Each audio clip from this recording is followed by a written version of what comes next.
Assalamualaikum warahmatullahi wabarakatuh.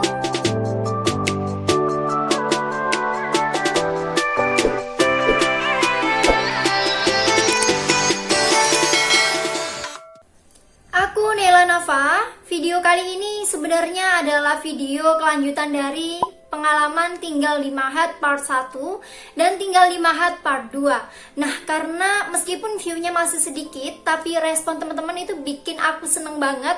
Karena dari kalian itu banyak yang kirim DM ke aku, tanya tentang hal-hal yang berkaitan dengan Mahat, karena dengan adanya video sebelumnya itu. Dan aku seneng banget, akhirnya aku bikin part 3-nya dengan versi Q&A.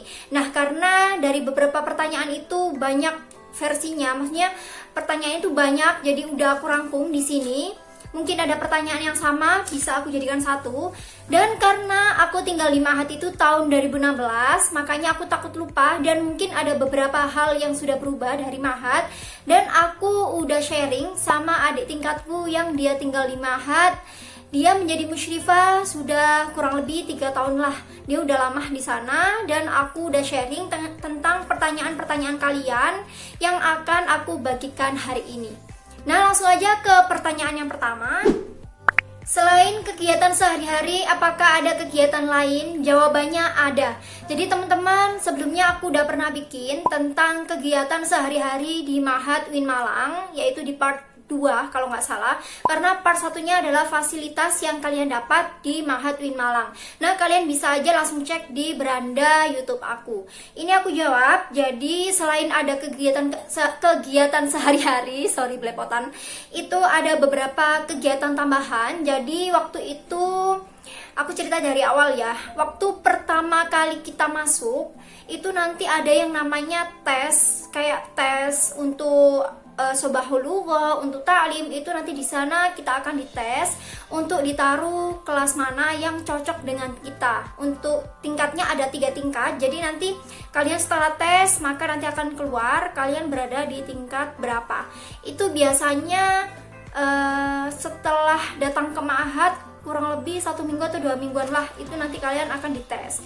Nah, setelah itu ada yang namanya Ta'aruf Mahadi. Nah, Ta'aruf Mahadi itu kayak pertemuan dengan seluruh mahasantri. Jadi dari Mabena Putra maupun Mabena Putri itu semuanya dikumpulin di suatu gedung. Kalau di UIN Malang itu namanya Sport Center.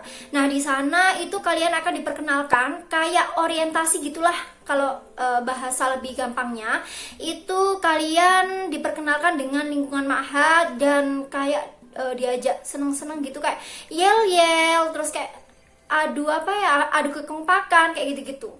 Terus ada yang namanya Hotmil. Nah, Hotmil ini hataman Quran sebulan sekali, sama dilakukan di gedung Sport Center juga. Jadi itu nanti kita itu dapat makan kalau malam. Jadi hal yang paling ditunggu oleh Mas Santri adalah Hotmil karena dapat makan gratis. Next itu ada lomba-lomba. Nah, lomba-lomba ini biasanya tergantung, kadang ada event misalnya hari santri atau ada event apa gitu. Nah, biasanya di Mahat itu ikut kontribusi mengadakan lomba-lomba.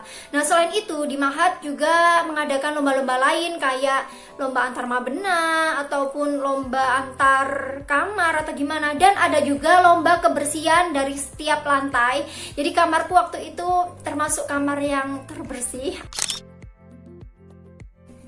Selanjutnya ada juga manasik haji. Jadi biasanya ada yang namanya kegiatan manasik haji itu bebarengan dengan kayak musim haji juga gitu.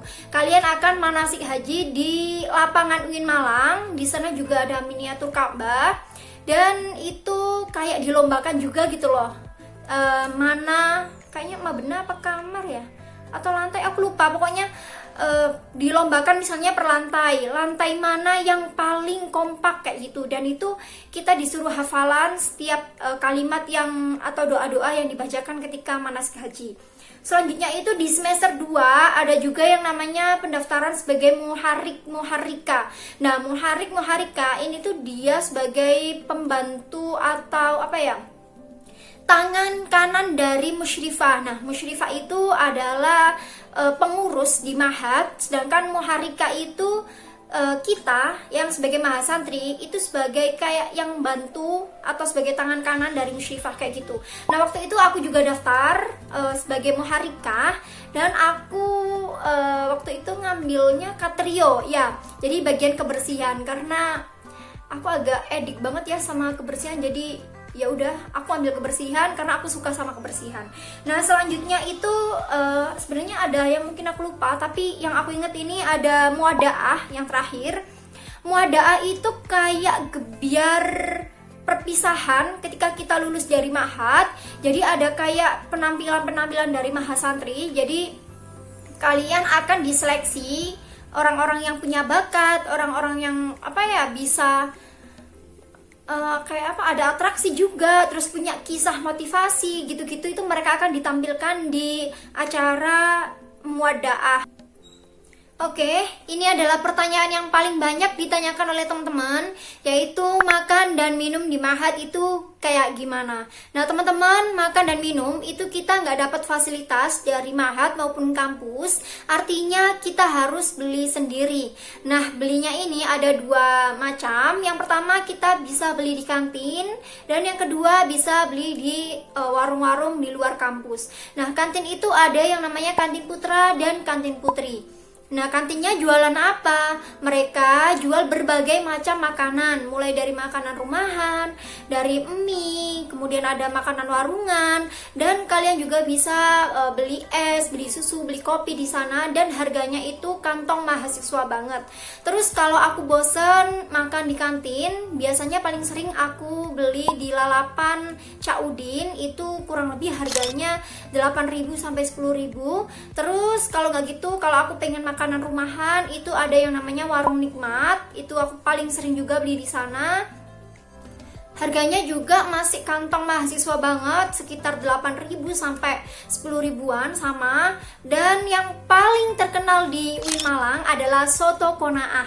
Nah, soto ini kenapa terkenal? Karena dia murah dan dapat porsi banyak. Jadi semua mahasiswa itu pasti tahu tentang soto ini. Harganya waktu aku dulu masih sempet kena harga 5.000, tapi sekarang udah naik dengan harga 6.000 rupiah.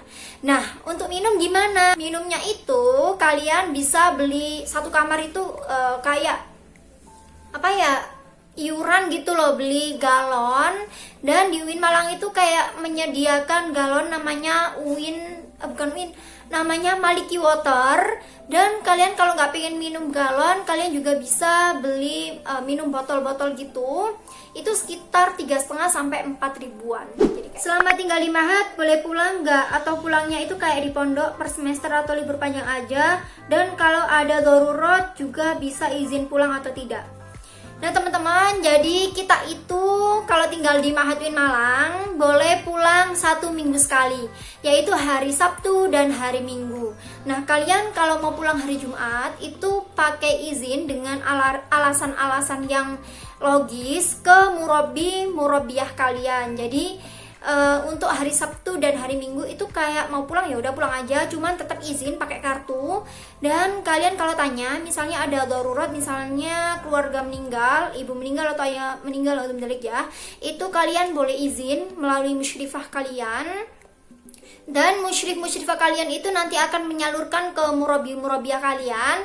Dan nanti kalian kalau pulang biasanya tetap konfirmasi ke murabiah tentang kepulangan kalian itu. Jadi nggak usah khawatir karena tetap boleh pulang 1 minggu sekali. Kak, di Ma'had boleh bawa HP nggak? Boleh. Jadi ini adalah asrama mahasiswa, bukan kayak pondok siswa gitu, bukan. Jadi kalian boleh bawa HP, bawa laptop, bawa MP3 untuk dengerin pakai headset atau gimana-gimana, kalian boleh bawa itu. Cuman kalian harus tahu kapan waktu untuk digunakan dan kapan waktu untuk tidak menggunakannya. Intinya kalian boleh asal tahu waktu. Terus ada yang tanya lagi, boleh bawa motor nggak? Jadi teman-teman, di Ma'had itu ada beberapa hal yang tidak boleh kita bawa. Yang pertama, kita nggak boleh bawa kendaraan, which is itu motor, mobil, terus skuter gitu, nggak boleh. Terus kalian juga nggak boleh bawa alat masak kayak heater gitu, nggak boleh. Terus kayak magicom juga nggak boleh. Terus kalian juga nggak boleh bawa celana ketat. Jadi bukan ketat aja sih, kayaknya bawa celana nggak boleh. Intinya kalian kalau di mahat harus pakai jubah, kalau gak gitu pakai rok. Tapi kalau pakai celana baby doll gitu masih boleh untuk di dalam kamar, bahkan kaos pendek itu masih boleh, tapi harus digunakan di dalam kamar. Keluar kamar kalian harus pakai kerudung dan baju panjang. Kak, terus kalau nggak ikut kegiatan Mabena gimana? Dan kalau di Sambang boleh nggak? Nah, kalau kalian nggak ikut kegiatan Mabena, itu biasanya tergantung kegiatan apa dulu. Kalau kegiatannya itu kayak taklim, sobaghul lughat, terus kayak jamaah, kayak gitu-gitu, kalian kalau nggak masuk ya kalian absennya alfa. Kalian akan diperhitungkan nanti berapa alfanya, lalu akan mendapat ikop. Ikop itu ada kategorinya juga, ada ikop berat, ikop ringan, dan ikop sedang. Dan terus kalau kalian tanya boleh disambang atau enggak, jawabannya boleh, asal tahu waktu, karena kalian harus lebih mementingkan kegiatan mahat daripada disambang. Jadi kalian harus komunikasikan dulu ke orang tua kalian, saling komunikasi kalau sedang ada kegiatan jam segini-segini, maka sambangnya jam segini-segini. Jadi sebenarnya boleh asal nggak waktu ada kegiatan kayak gitu. Ini juga pertanyaan yang paling banyak ditanyakan, Kak, selama tinggal di asrama bisa sambil kerja atau enggak? Nah teman-teman, menurutku tergantung kerja kalian. Kalau kerja kalian itu freelance dan ikut orang, kayak misalnya jaga konter, terus jadi barista kopi, kayak gitu-gitu, menurutku belum bisa. Tapi nanti setelah kalian keluar dari mahat selama 1 tahun itu, kalian insya Allah bisa disambi dengan kerja. Nah kalau kerja kalian itu kerja yang kayak fleksibel, misalnya kayak bisnis, terus kayak jualan di mahat, kayak gitu-gitu. Untuk jualannya aku nggak tahu ya boleh atau enggak, masih boleh atau enggak, karena waktu itu aku masih boleh. Dan aku sempet juga jualan nasi di mahat, terus jualan kerudung, jualan apa ya, kayak make up gitu, masih boleh waktu aku. Dan aku nggak tahu nanti kebijakan waktu tahun kalian itu boleh atau enggak untuk jualan di mahat. Intinya kalau kerjanya itu kerja yang fleksibel dan nggak bikin kalian harus ke tempatnya, insya Allah masih bisa. Tapi kalian kalau kerjanya yang harus ke tempatnya dengan ada jam kerja tertentu, insya Allah itu menurutku belum bisa jawabannya. Kak, kalau sudah lulus di asrama 1 tahun, apakah tetap bisa tinggal di mahat? Jawabannya bisa, yaitu dengan menjadi musyrif atau musyrifah. Dengan kata lain, kalian menjadi pengurus mahat.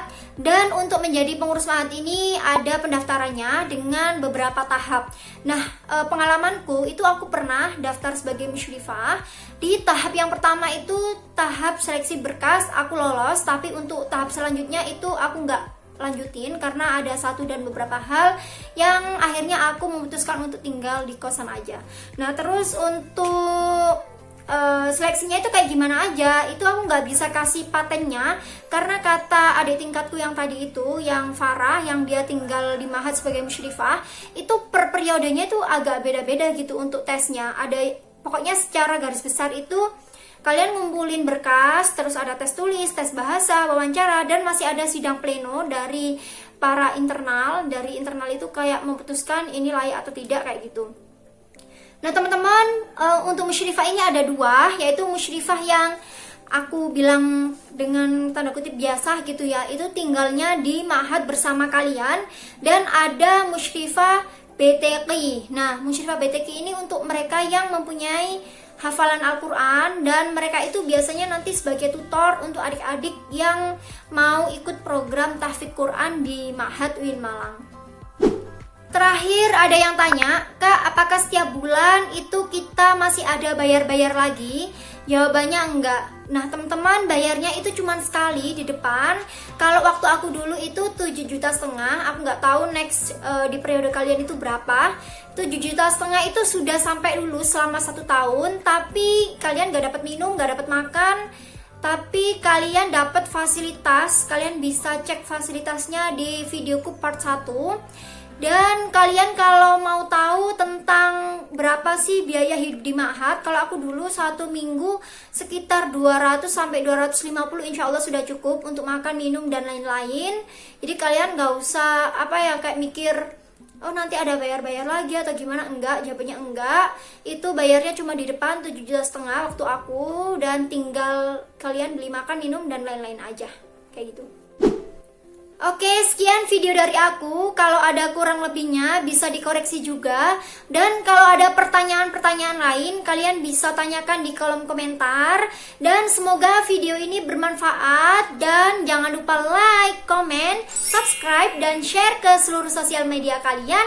Assalamualaikum warahmatullahi wabarakatuh.